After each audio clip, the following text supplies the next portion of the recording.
আসসালামু আলাইকুম ওয়া রাহমাতুল্লাহ ওয়া বারাকাতুহু। সম্মানিত ভিউয়ার্স, আমি আপনাদেরকে দেখি না, but I feel you all with respect. যে আমার কথাগুলি কে কীভাবে নেবেন, নেগেটিভ পজিটিভ, এটা আমি চিন্তা করি।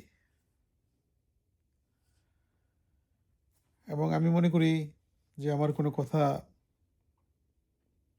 আপনাদের যদি কোনো উপকারে আসে, সেটা আল্লাহর অশেষ রহমত।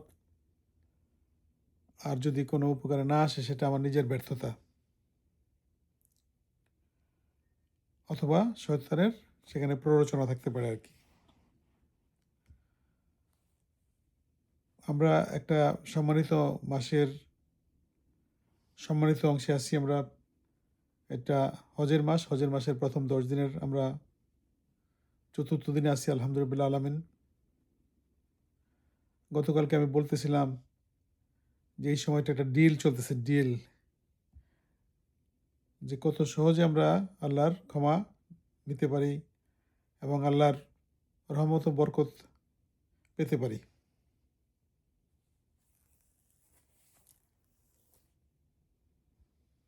তো এই বিষয়ে অনেক জ্ঞানী লোকরা, সারা পৃথিবীর আলেমরা বিভিন্ন ধরনের লেকচার দিচ্ছে। সেই তুলনায় আমার একেবারেই নগণ্য, কোনো জ্ঞান নাই বলা যায়। তারপর সাধারণ জ্ঞান এবং নিজের জীবন দিয়া উপলব্ধি করে যে কথাগুলি আমার মনে হয় সেটা বলি আর কি। হ্যাঁ,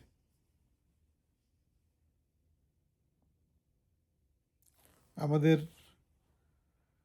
সব সময় আমরা খুবই ইদানিংও এখনও অনেক সময়ই মনে করেন যে অ্যাডভার্টাইজগুলো দেখি আমি বাংলাদেশে, স্পেশালি দুবাইয়ে, মালয়েশিয়াতে, মানে ওখানে বলে যে আপনারা একটা স্থায়ী নিবাস করেন এখানে, এখানে লাইফ অনেক ইজি। স্পেশালি এই দুবাইয়ে এই মানে ইরান ইসরায়েল যুদ্ধের পরে দুবাইয়ের প্রপার্টির একটু ডিভ্যালুয়েশন হয়েছে, দাম কমেছে অনেক। তো দুবাইয়ে প্রপার্টি কেনার জন্য অনেক সময় প্রলোভন আসে আর কি আমাদের কাছে। অনেক সুন্দর ফার্নিশড, ফুল ফার্নিশড বাড়ি, একদম মলের কাছাকাছি, মসজিদের কাছাকাছি, হাসপাতালের কাছাকাছি, এরকম আর কি। হ্যাঁ, এমনি অনেক দিন আগে একবার চিন্তা করেছিলাম যে দুবাই কি রিটায়ার করে দুবাই থাকবো, নাকি রিটায়ার করে বাংলাদেশে থাকবো, নাকি মালয়েশিয়া থাকবো, এরকম আর কি। হ্যাঁ, তো কারণ অনেক দিন আমেরিকাতে ছিলাম, মানে আসি এখন আর কি, যাই নেই। তো একটা দেশ, এই দেশটা অবশ্যই অনেক ভালো। আমি মনে করি যে পৃথিবীর মধ্যে এখন পর্যন্ত আমেরিকা সর্বশ্রেষ্ঠ জায়গা। স্পেশালি আমাদের মতো দেশের লোকজনদের জন্য আর কি। হ্যাঁ, এখানে আসলে মনে করেন আল্লাহর রহমতে কাজ করে নিজে উপরে উঠা যায়। সততা দিয়ে নিজে উপরে উঠা যায়। প্লাস মনে করেন মানুষের দাম আছে, কোনো অসম্মান নাই। কে ছোট কে বড় এগুলো নাই এই দেশে। তো যাই হোক, যেটা বলতেছিলাম যে অনেক সুন্দর সুন্দর অ্যাপার্টমেন্ট বা ছোট ছোট ভিলা, ইভেন কলকাতা থেকেও আসে। কলকাতা, মনে করেন এই কি বলে, চেন্নাই, ব্যাঙ্গালোর, বোম্বে, তারপরে থাইল্যান্ড থেকেও আসে ইদানিং। তারপরে আপনার আসে মালয়েশিয়া, পর্তুগাল, কোথা কোথা থেকে আর কি, যে ওখানে গিয়ে থাকা যায় আর কি। বিশেষ করে আমরা যারা আমেরিকাতে অবসরে যাচ্ছি বা যাব, গিয়েছি, তারা আর কি ওখানে গিয়ে থাকতে পারে আর কি। হ্যাঁ, লাইফ ওখানে নাকি ভালো। তো এখন আপনার আমরা আস্তে আস্তে কী হচ্ছে, আমরা আস্তে আস্তে বুড়ো হচ্ছি, বয়স বাড়তেছে, এবং একটা সময় গিয়ে আমরা কিন্তু অনেকটাই অচল হয়ে যাব। এখন যেরকম গাড়ি চালাই, ঘোরাফেরা করি, কোথাও গেলাম, মানে অনেক অ্যাক্টিভিটিস করি আর কি। হ্যাঁ, ব্যায়াম করি, দৌড়াই, সাঁতার কাটি। এটা কয়েকদিন পরে হয়তো পারবো না, এবং এটা চোখের সামনে দেখতেছি আমরা। আমাদের যারা বয়োজ্যেষ্ঠ সিনিয়র এবং আমাদের সমকক্ষ অনেকেই, সমবয়সী অনেকেই দেখি বিছানায় পড়ে আছে, অনেকে হাসপাতালে বেডে আসছে। তো আল্টিমেটলি পৃথিবীর যে জার্নিটা, এই জার্নিটা একটা এন্ড আছে আরকি, হ্যাঁ? পৃথিবীর জার্নিটা এন্ড আছে। কিন্তু আমাদের যে লাইফ যে বলে যেটা রুহর জীবনের কোনো শেষ নাই। এটা অনন্তকাল থাকবে। আল্লাহর ফুঁক দেওয়া রুহ।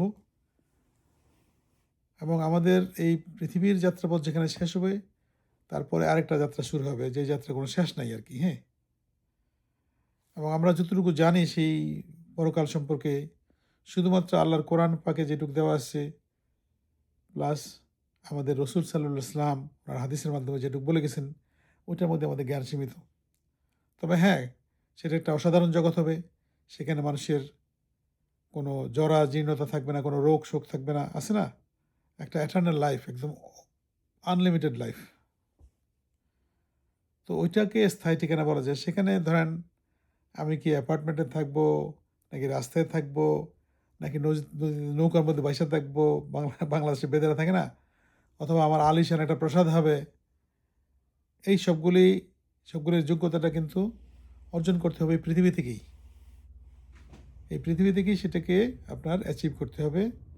কারণ ওটার যে অ্যালটমেন্ট দিবেন, যে গ্র্যান্ট করবেন, আমাদের সবার যে লর্ড, আমাদের সবার যে মালিক আল্লাহ সুবহানাহু ওয়া তাআলা, উনি আমাদের পৃথিবীর কাজকর্মের ভিত্তিতেই কিন্তু আমাদের ওখানে জান্নাতে দিবেন অথবা জাহান্নামে ফেলে দেবেন। তো আমরা কেউই জাহান্নামে যেতে চাই না, কারণ আমরা তো এখানে পৃথিবীতেও তো কোনো আছে না, হয়তো জাহান্নামে যাওয়ার প্রচুর কাজ করি, কিন্তু জাহান্নামে থাকতে চাই না কিন্তু, হ্যাঁ? পৃথিবীকে আমরা আছে না, আগুনে পুড়ি না গিয়া, আমরা কোনো রোদের মধ্যে গিয়ে পড়ি না, ছাতা ধরে রাখি, এয়ার কন্ডিশন থাকি, আমরা আরামে থাকতে চাই আর কি, হ্যাঁ? কিন্তু আরামে থাকতে চাই, কিন্তু পরকালে যে আরামে থাকার জন্য যে ব্যবস্থাগুলি, এগুলি আমরা অনেক সময় করি না আর কি। আমার মনে হয় একটু চিন্তা করা উচিত। আপনাদের অনেক জ্ঞান বুদ্ধি আসছে। আপনার পৃথিবীতে একজন সায়েন্টিস্ট, আপনার কম্পিউটারে যত রকম প্রোগ্রামিং সব জানেন, যত রকম আধুনিক অ্যাপ সব জানেন, আপনার বাড়ির প্ল্যানিং করতে পারেন, দক্ষিণমুখী উত্তরমুখী কোন দিক দিয়ে হাওয়া আসবে, কোন দিক দিয়ে এসি ভালো হবে, সব বুঝেন, সব জানেন, তাই না? গরম পানি ঠান্ডা পানি সব ব্যবস্থা করে রাখতে পারেন, মানে জ্ঞান আছে। হাউ টু ম্যানেজ ইউর মানি, আপনি সব কিছু জানেন। তো এইটুকু আপনার পৃথিবীতে যে জীবনটা আপনার শেষ হয়ে যাবে, এইটা ম্যানেজ করার জন্য এত কিছু করেন। আমার নিজের কথা বলতেছি, আপনাদের না, আমি কাউকে পয়েন্ট করতেছি না। পয়েন্টটা আমার নিজেকেই করি প্রথম আর কি, হ্যাঁ? তো আমরা এত কিছু করি পৃথিবীতে এই অল্প কিছুদিন বাঁচার জন্য। এখানে বাঁচবো কত, 70 বছর, 75 বছর, 80 বছর, বা কেউ কেউ হয়তো প্রফেসর ইউনূসের মতো আর একটু বেশি বাঁচলো। এর বেশি তো আর কিছু নাই। তারপর এন্ড। বিছানার মধ্যে শুয়া ডাক্তারের স্যালাইন মেলাইন চলবে, বিছানার মধ্যে হয়তো মলমূত্র ত্যাগ করতে হবে। তারপর কয়েকদিন পরে মানুষের কি বলবো, সন্তানাদি ভালোবাসলে ফাইন, তারা হয়তো মায়া মতো করবে, কিন্তু গৃহকর্মীরা তারা ধুর ধুর করবে, ছাই ছাই করবে, মানুষের ঘৃণা করবে, তাই না? এরপর তো শেষ। কিন্তু যেই লাইফটা অনন্ত লাইফ, সেই লাইফটাকে ভালো করার জন্য এখন কিন্তু অনেক কিছু করার সুযোগ আছে। আমরা ধরেন এই পৃথিবীতে ধরেন আমাদের বিলাসিতার জন্য অনেক টাকা খরচ করি, কিন্তু অনেকে ধরেন হয়তো একটা জীবনের মিনিমাম চাহিদাটুকু অর্জন করতে পারে না, আমরা তাদের দিকে তাকাই না। এটা কিন্তু আল্লাহর তরফ থেকে একটা পরীক্ষা। এবং আমরা ধরেন মনে করেন যে এখানে অভাবগ্রস্তদের দেখি, তাদেরকে ওভারলোক করে যায় এবং নিজেরা গিয়া মনে করেন আরও বড় লোকদের ডেকে ডেকে খাওয়াই, গরিব মানুষকে খাওয়াই না। একটু চিন্তা করে দেখেন যে আপনার আসলে কি আপনার পার্মানেন্ট যে নিবাস হবে, সেই নিবাসটার জন্য আপনি কি প্ল্যান করতেছেন কিনা এখনই? আপনার যদি প্ল্যান না থাকে, আপনার যদি টার্গেট না থাকে যে আমি আল্লাহর সন্তুষ্ট নিয়ে জান্নাতে যাবো, এটা আমার মেইন টার্গেট, আপনার জীবনের যদি এই লক্ষ্য না থাকে, এই মেইন লাইফ যদি এটা না থাকে, তাহলে এই মুহূর্তে আপনার উচিত পজ করে জীবনটা আবার চিন্তা করা, রিয়েলাইজ করা, আর একটু পড়াশোনা করা। কারণ এই পৃথিবীতে আপনি আজীবন থাকবেন না, আপনার শেষ 2 বছর, 5 বছর, 10 বছর, 20 বছর, 25 বছর, 30 বছর, 50 বছর, তারপরেই শেষ কিন্তু। কাজেই লেট আস প্রিপেয়ার আমাদের আখেরাতের জন্য। আমরা এখনই প্রস্তুতি নেই, খুব সিরিয়াসলি প্রস্তুতি নেই। মুখে বললাম, আমি এখানে এসে লম্বা লম্বা লেকচার দিলাম, নিজেই কিছু করলাম না, সেটা হবে আরেকটা খারাপ কাজ। কাজে আপনারা দোয়া করবেন যাতে আমিও করতে পারি। আমিও খুব স্কেয়ার্ড, আমিও খুব মানে আছে না, দুশ্চিন্তাগ্রস্ত আসছি যে আলটিমেটলি আমার কী হবে। দুনিয়াতে দেখলাম অনেক দূর, কাটাই দিলাম, এটা শেষ, আমার বাবা শেষ হয়েছে, আমার দাদা শেষ হয়েছে, আমারও শেষ হবে কয়েকদিন পরে। কাজে আমাকে প্রিপারেশন নিতে হবে। দোয়া করবেন আসুন আমরা সবাই মিলে চেষ্টা করি আল্লাহর সন্তুষ্টি নিয়ে জান্নাতে যাওয়ার জন্য প্রয়োজনীয় কাজগুলি এখন থেকে শুরু করি। এবং আল্লাহ মহান, আল্লাহ ক্ষমাশীল। আল্লাহ জানে যে আমরা আসলে অক্ষম, অনেক কিছু করতে পারি না জীবনে। অনেকের হয়তো বেশি সক্ষমতা দিয়েছেন আল্লাহ, আমাদের দেন নাই। আমরা দুর্বল, তাই তো ভুল করেছি অনেক। আমরা ভুল করি, ক্ষমা আল্লাহর কাছে নিয়ে দুনিয়া থেকে যাই, যাতে আল্লাহ সুবহানাহু ওয়া তাআলা আমাদেরকে তৌফিক দেন ডান হাতে আমলনামা নিয়ে ওনার সামনে হাজির হতে পারি ইনশাআল্লাহ তাআলা। ভালো থাকবেন সবাই। এইটুকু আলাপ ছিল। আসসালামু আলাইকুম ওয়া রাহমাতুল্লাহ ওয়া বারাকাতুহু ওয়া মাগফিরাতুহু ওয়া জান্নাতুহু।